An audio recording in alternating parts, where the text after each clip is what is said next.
Hello guys, welcome to my channel. Today I will show you how to use Nearby Share in your Android phone. Nearby Share is a very useful feature for file sharing in Android phones. You can share files easily from one Android phone to another Android phone without seeing annoying ads. You can share photos, videos and more files very fast with high speed like as Share It app. Nearby Share is supported in most new Android phones. If you cannot find this on your phone, you have to update the Google Play services on your phone.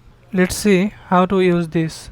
Before starting, I'd like to say you subscribe my channel if you have not subscribed yet. To use Nearby Share, at first scroll down the notification bar of your phone and find Nearby Share option here. Then tap and hold the Nearby Share option. Then follow my steps and do one setting. Select the data option from here and select the third option and click on update. Do the same setting in which phone you want to send files. I have already done this in my both phones. Then turn on Nearby Share option in that phone where you want to send files. To turn this on, just click on it.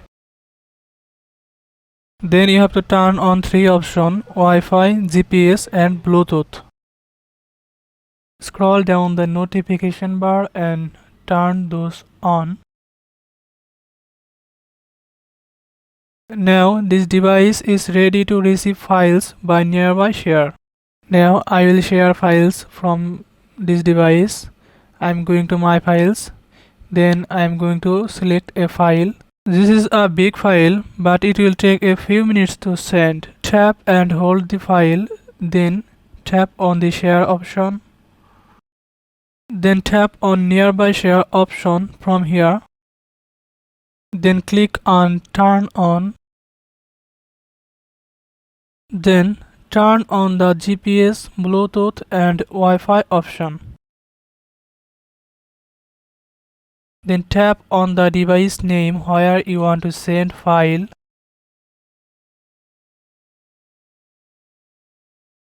Then tap on Accept on receiver's phone.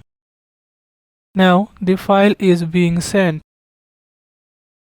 You can check the transfer speed if you have a internet speed meter in your phone. The speed depends on your phone's Wi-Fi capacity. You don't need any internet connection to use this. Please tap on like button and subscribe my channel if I really helped you. Comment below if you have any questions. Bye for today.